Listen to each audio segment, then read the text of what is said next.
हिमाचल दस्तक में एक बार फिर आपका स्वागत है। मैं हूं आपके साथ मस्तराम डलैल। पेश करते हैं हिमाचल प्रदेश की प्रमुख खबरें। कल हिमाचल प्रदेश कांग्रेस के बागी हुए 6 नेताओं पर फैसला आएगा। कल का दिन हिमाचल प्रदेश की राजनीति के लिए काफ़ी मायनों में महत्वपूर्ण होने वाला, क्योंकि कल तय होगा हिमाचल प्रदेश में आखिर सियासी संकट का आगे चलकर क्या होगा।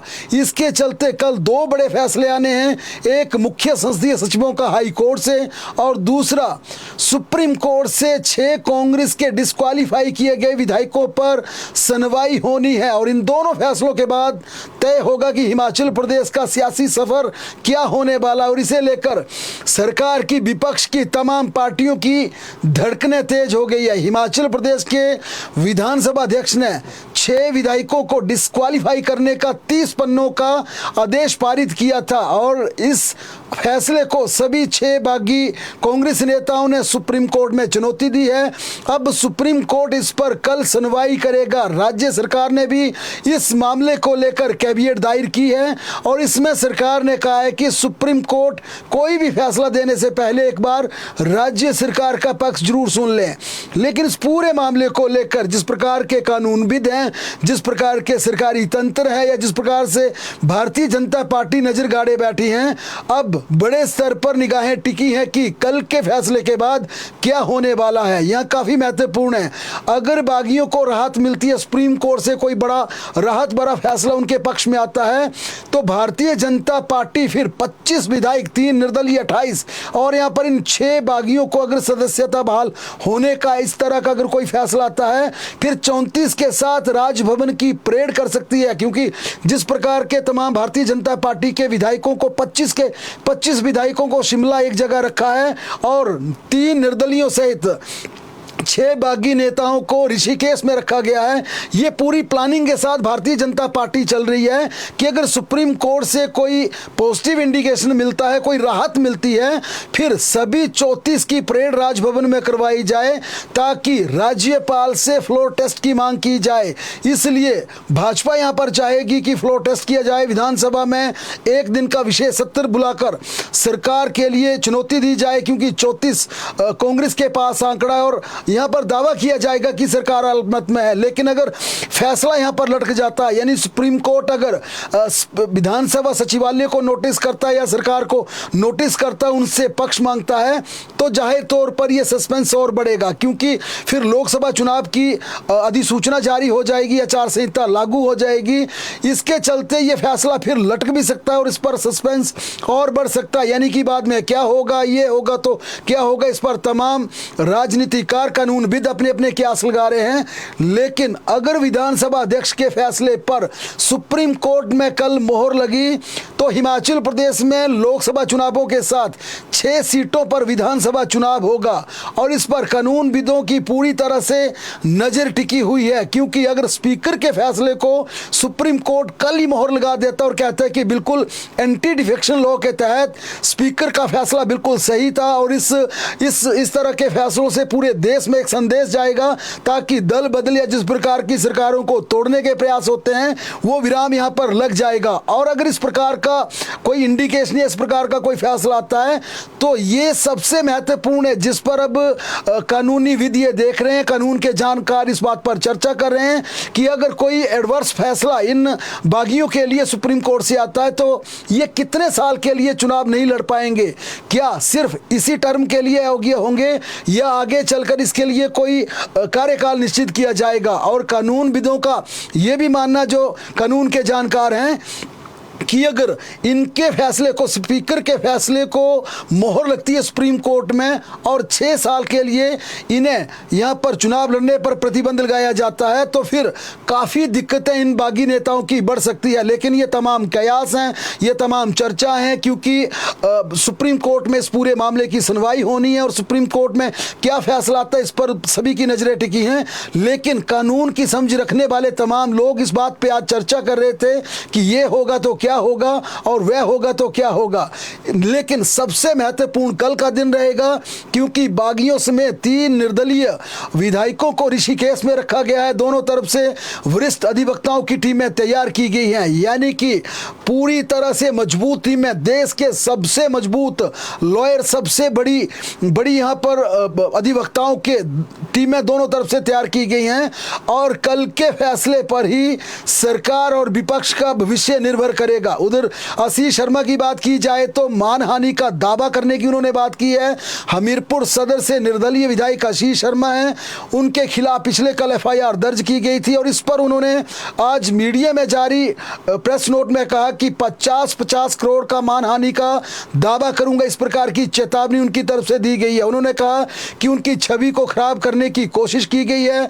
उन्होंने ये भी आरोप लगाया कि उनको पुलिस एफआईआर की कॉपी नहीं दे रही है, कई तरह के, क्योंकि आरोपों को दौर चल रहा है। लेकिन इधर हिमाचल प्रदेश की बात की जाए तो कल हाई कोर्ट में मुख्य संसदीय सचिवों पर फैसला आने की पूरी संभावना है।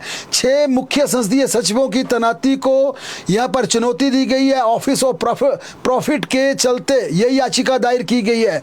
सुक्खू सरकार ने पिछले साल बैजनाथ के विधायक किशोरी लाल, दून के विधायक राम कुमार चौधरी, अर्की के विधायक संजय अवस्थी, कुल्लू के विधायक सुंदर ठाकुर, पालमपुर के विधायक आशीष बुटेल और रोडू के विधायक मोहनलाल ब्राक्टा को मुख्य संसदीय सचिव पद पर तैनात किया था।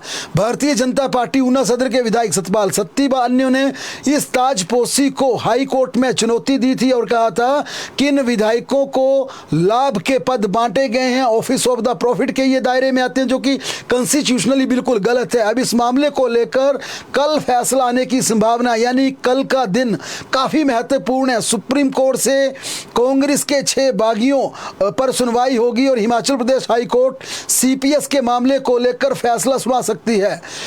भारतीय जनता पार्टी इसी सप्ताह अपने लोकसभा के प्रत्याशियों के टिकट की घोषणा कर देगी। लोकसभा की 4 सीटों पर लगातार मंथन चल रहा है। पिछली रात प्रधानमंत्री नरेंद्र मोदी की अध्यक्षता में बैठक होनी थी, लेकिन पीएम की व्यस्तता के चलते ये बैठक टल गई। अब ये बैठक इसी सप्ताह दोबारा बुलाई जाएगी। इस बैठक में प्रधानमंत्री नरेंद्र मोदी, केंद्रीय गृह मंत्री अमित शाह, भारतीय जनता पार्टी के अध्यक्ष जेपी नड्डा, इसके अलावा हिमाचल प्रदेश के नेता प्रतिपक्ष जयराम ठाकुर, भाजपा के राष्ट्रीय उपाध्यक्ष एवं हिमाचल के प्रभारी सौदान सिंह, संजय टंडन मौजूद रहेंगे और फैसला करेंगे कि 4 लोकसभा सीटों के लिए भाजपा के किन प्रत्याशियों को उतारा जाए। लेकिन भारतीय जनता पार्टी 2 सीटों पर कैंडिडेट लगभग फाइनल कर चुकी है।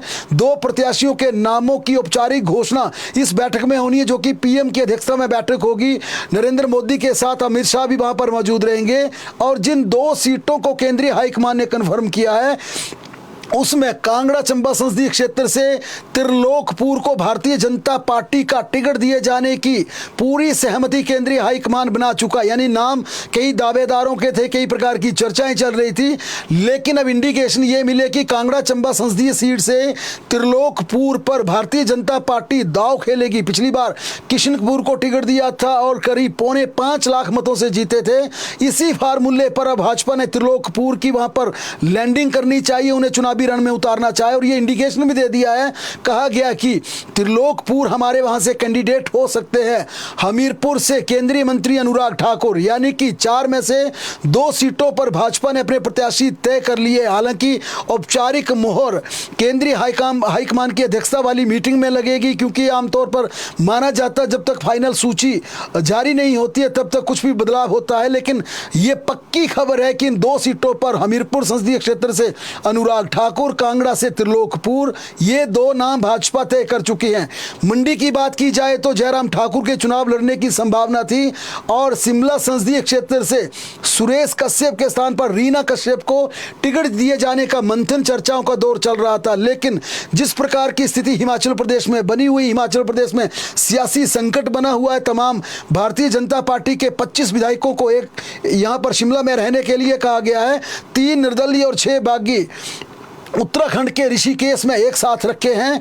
यानी अब भाजपा किसी प्रकार का रिस्क यहां पर नहीं लेना चाहती, किसी विधायक को संसदीय क्षेत्र में नहीं उतारना चाहती, लोकसभा का टिकट नहीं देना चाहती। इसके चलते अब यह माना जा रहा है कि मंडी से जयराम ठाकुर को भाजपा का कैंडिडेट नहीं बनाया जाएगा, हमीरपुर संसदीय क्षेत्र से रीना कश्यप को टिकट नहीं दिया जाएगा।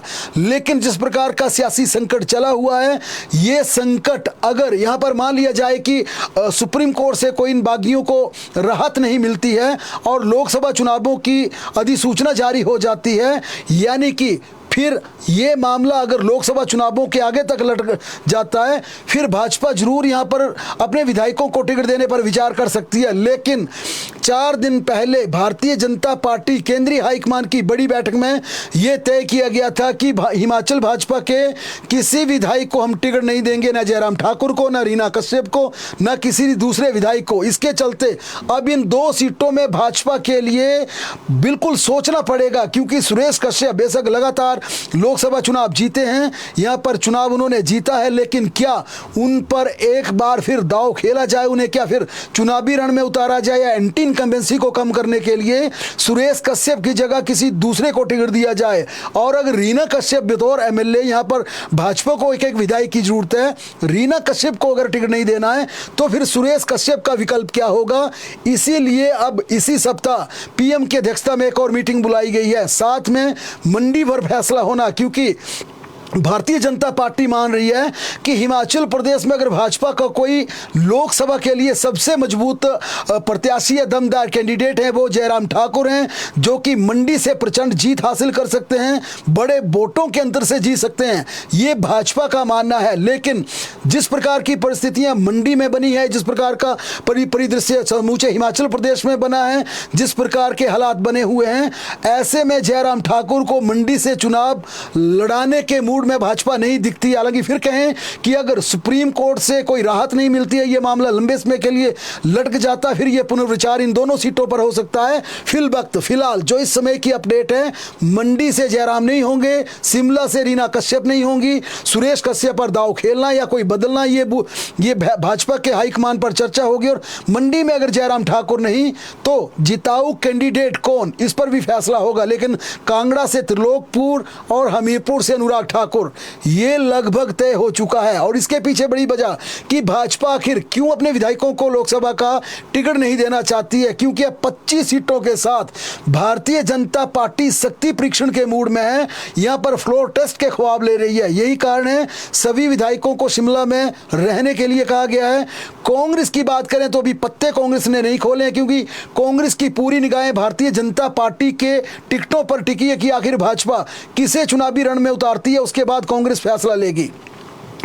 आज मुख्यमंत्री सुखविंदर सिंह सुक्खू कांगड़ा के इंदौरा तथा चंबा के भटियात में तूफानी दौरे के बाद शिमला के रिज मैदान में कैंडल मार्च के लिए सीधे पहुंच गए।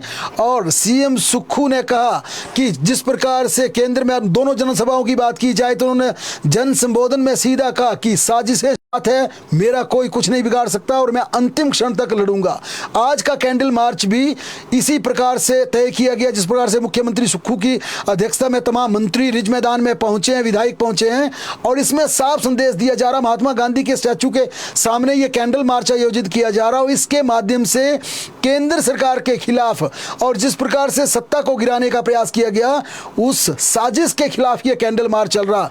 उधर जयराम ठाकुर आक्रामकता के साथ बोले कि विधायकों पर एफआईआर दर्ज करने की यह बात गलत है।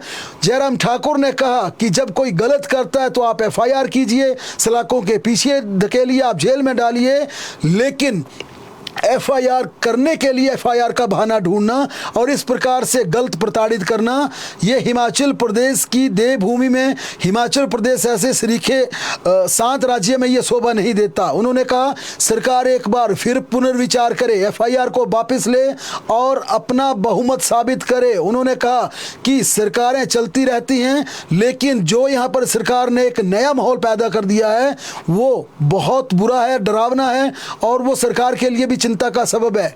सीएम का, उन्होंने कहा कि सीएम को इस बात का डर है कि कहीं उनके विधायक भाग न जाएं, इसलिए एमएलए के साथ पायलट लगा दी गई हैं, कोठियों पर देर रात को पहरा दिया जा रहा है। शायद सीएम को अब अपने विधायकों पर भरोसा नहीं रहा, जयराम ठाकुर ने कहा, और एफआईआर भी जो की गई है वो डराने के लिए की गई है ताकि डर जाएं। लेकिन लोकतांत्रिक व्यवस्था में और देश के इतने स्ट्रॉन्ग डेमोक्रेटिक सेट में कोई डरने वाला नहीं है। उन्होंने कहा कि ऐसी एफआईआर आप कीजिए, लेकिन इसके आगे कोर्ट कचहरी भी होती है जहां पर न्याय होता है, जहां पर सुनवाई की जाती है। हिमाचल प्रदेश के कर्मचारियों के लिए एरियर जारी किया गया था, 1.5% का एरियर, जिसको सोशल मीडिया पर खूब वायरल किया गया, क्योंकि कर्मचारियों ने ये कहा कि जो एरियर को लेकर नोटिफिकेशन जारी की है उस पूरे एरियर को लेने के लिए 33 साल लग जाएंगे। और जो अभी अपनी रिटायरमेंट पर कर्मचारी बैठा, सोचिए और क्या वो कर्मचारी तब जीवित रहेगा या नहीं रहेगा। लेकिन इसे लेकर जब विरोध हुआ तो सरकार ने यह फैसला वापस लिया। अब इसके लिए नया फार्मूला तैयार किया गया है, वित्त विभाग ने नया फार्मूला बना दिया है। अब सिर्फ इंतजार है मुख्यमंत्री सुखविंदर सिंह सुक्खू के आदेशों का कि आदेश जारी करें, इसकी नोटिफिकेशन जारी करें। और इस फार्मूले में 2 विकल्प रखे गए हैं। पहला विकल्प परसेंटेज में एरियर दिया जाए, दूसरा लमसम अमाउंट एक बार जारी कर दिया जाए, क्योंकि भाजपा सरकार में एरियर सिर्फ 50,000 रुपये एक बार दिया गया था। उसके बाद भाजपा सरकार भूल गई। हिमाचल प्रदेश के कर्मचारियों को एरियर देना भी सरकार को बने 1.25 साल हो गया।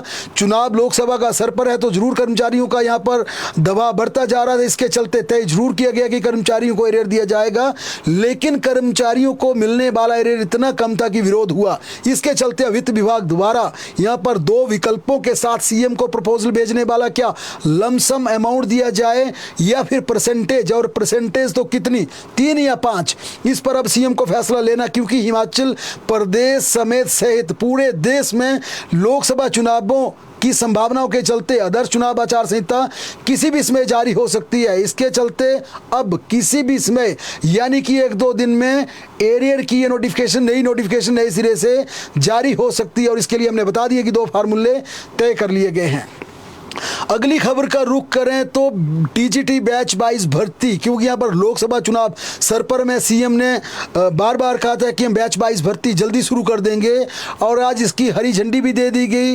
एलिमेंट्री एजुकेशन की तरफ से टीजीटी के लिए यहाँ पर रिजल्ट तैयार कर लिया और माना जा रहा कल इसकी घोषणा कर दी जाएगी। ये डायरेक्शन गवर्नमेंट की तरफ से डायरेक्टर एलिमेंट्री को जारी कर दी है।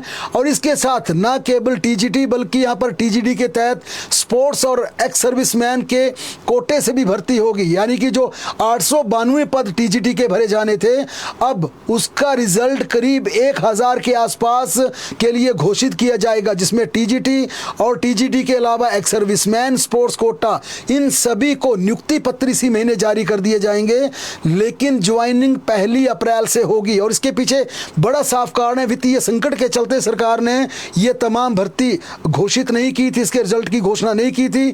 चूंकि अब इनका रिजल्ट तैयार कर लिया गया, आज पूरा रिजल्ट फाइनल था, और बाकायदा शिक्षा सचिव राकेश कंवर को भी प्रपोजल भेजा गया कि हमारे पास टीजीटी बैच 22 भर्ती का एक सर्विसमैन का, और साथ में यहाँ पर ये भर्ती का रिजल्ट का तैयार कर लिया गया। अब इसका क्या किया जाए, सरकार से मिली हरी झंडी के बाद कल स्पोर्ट्स कोटा, इसके साथ एक सर्विसमैन और टीजीटी, हालांकि ये टीजीटी की तीनों कैटेगरी हैं, इसका रिजल्ट कल तैयार हो जाएगा। नियुक्ति पत्र इसी महीने दिए जाएंगे। ज्वाइनिंग अप्रैल की 1 तारीख से शुरू होगी। जेबीटी शास्त्री भर्ती की बात की जाए तो राज्य सरकार ने हाई कोर्ट से पूछा था, बड़ी पुरानी खबर है, बड़े दिनों से ये मामला चल रहा है, लेकिन आज ये केस हाई कोर्ट में मेंशन होना था, और इसे लेकर भी शिक्षा सचिव राकेश कंवर ने कहा कि अब हमें कोर्ट के फाइनल ऑर्डर का इंतजार है। अगर हिमाचल प्रदेश हाई कोर्ट से हरी झंडी मिल जाती है तो हमने रिजल्ट तैयार कर लिया है, हमने सिर्फ घोषणा की अनुमति मांगी है, इसको रिजल्ट को डिक्लेयर करने की अनुमति मांगी है, और हाई कोर्ट देखना चाहेगा कि आपने शास्त्री और जेबीटी के लिए हमने किस प्रकार के क्या नियम रखे थे, किस प्रकार का रिजल्ट बनाया है, कौन कहां पर है। और उन्होंने कहा कि ये केस हाई कोर्ट में आज मेंशन होना था, अब हमें इसका इंतजार है कि आज मेंशन हुआ या नहीं हुआ। हमने डीए से भी पूछा है, एडवोकेट जनरल से पूछा है। अब ये माना जा रहा है कि आचार संहिता से पहले ये तमाम पचड़े दूर हो सकते हैं। और साथ में तीसरा बड़ा मामला यहाँ पर जीओआईटी के तमाम भर्ती का, जो कि लटकी हुई 817 की बात की जाए, या जिस प्रकार से लंबे समय से मामला चला है, और इसे लेकर यह कहा गया था कि 12 तारीख की प्रस्तावित हिमाचल प्रदेश की मंत्रिमंडल की बैठक में जीआईटी के रिजल्ट की घोषणा के लिए बीच का रास्ता निकलेगा। लेकिन क्या ये मीटिंग कल होगी, इस पर सस्पेंस बना है। मुख्यमंत्री ने जरूर संकेत दिए थे 12 को कैबिनेट करेंगे, अफसरों को भी एजेंडा बनाने के निर्देश जारी कर दिए थे, लेकिन अभी तक सामान्य प्रशासन विभाग से कैबिनेट की बैठक को लेकर कोई नोटिफिकेशन जारी नहीं हुई है।